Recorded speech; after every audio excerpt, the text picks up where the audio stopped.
So ito ang bambosa din, pero straight siya. Ilang tirang taon na yan? Mga 3 years naman po yan. Mga 3 years ah. Pero nagdadakula man po yan sa plantasyon po. Ikaw po kami mga nagdadakula. Ayun. So, ang sabi mo kasubago, mayo siyang labot. Halos sarado. Pero sa lang, papahirin ko po sa sakto. Ayun.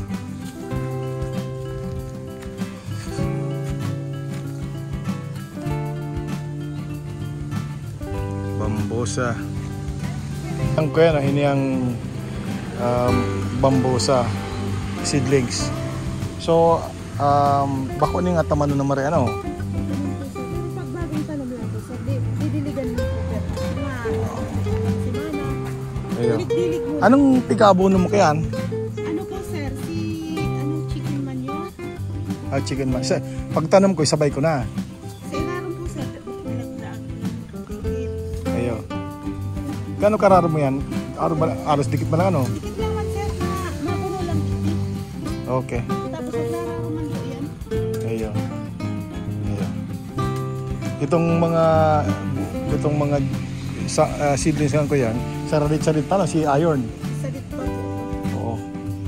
Ini kaya sir, dati na ni, naabutan na yung bagyo dito, kaya di namin pinaglaat. Mayo naman na po pa kayo ni. Oo. Gusto ninda, mga sali-saradit lang. Dakulaan na kaya eh. Pag ibabiyahe mo na yun, magugulpi sa tracking. Kaya sa dito lang ito. Ayun, ayun. So, iyan ang kayan. Ini ang bambusa. Ayun. Ang gayon.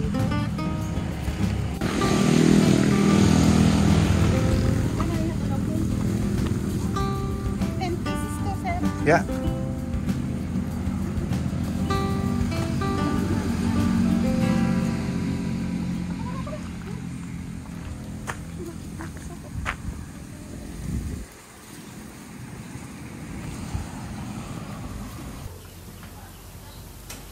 Magandang araw.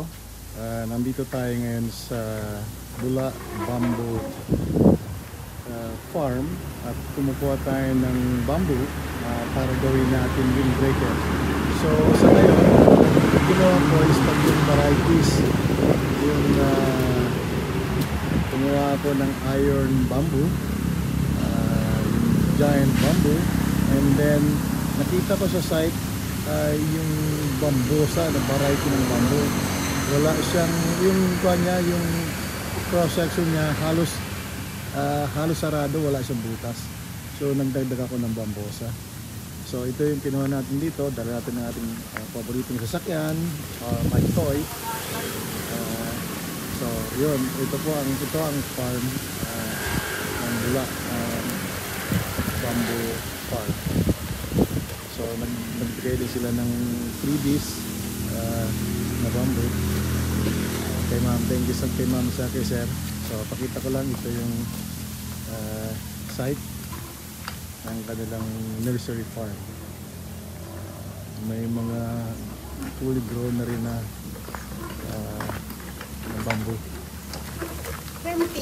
So ito yung iron bamboo. Ayan ang iron bamboo.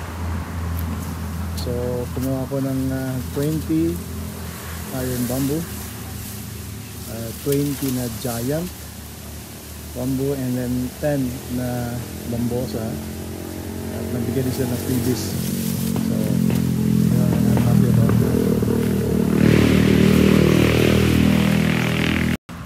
Mas maganda sir, ito yung galing sa seedlings. Mas maganda sa okay.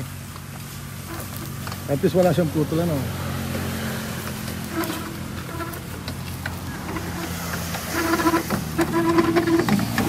So yan ang ating giant bamboo.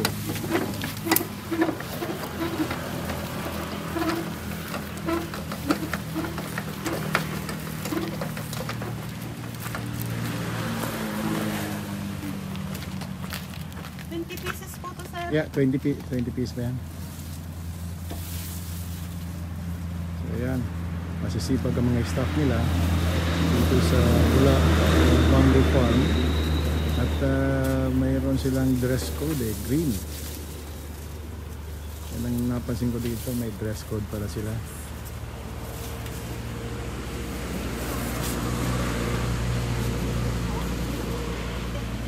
Ay, salamat po, no? At least na pinulong pa natin. Sakyan, ang tama lang. Okay na po, sir. Okay na. Ano po yung pangalan ng alay? Arlene ano? Arlene po, tapos siya si Ning. Sana no? Si Ning. Ning, harap naman dito, Ning. Na-video kita oh. Lalabas ko sa Facebook nito. Pero papaalam kita kay ma'am ulit sa akin, sir. Sige po, salamat. Salamat po. Sir. May ugat na po siya. Pakiulit mo nga. Pag tinanim po, sir, wag na pong tanggalin to. Yung biodegradable natin. Biodegradable. So niya Ilalagay na lang po kasi may nakalabas ng mga ugat. Yeah, okay, salamat. Yan ang variety ng giant.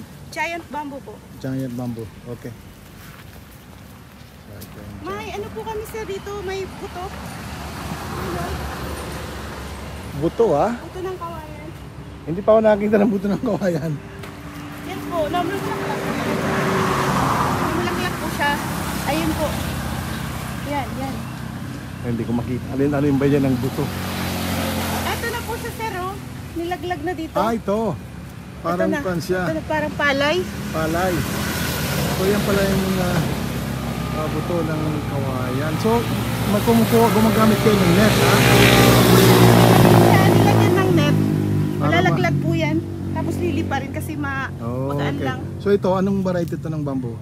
Ano po yan? Stripe bamboo po yan. Stripe, okay. So lahat ng bamboo talaga may mga seeds siya. Opo, sir. So ito talaga Parang ano siya, karang kamag-anak din ng giant bamboo nito. Okay. So may kwan talaga, ngayon ko lang nalaman yan.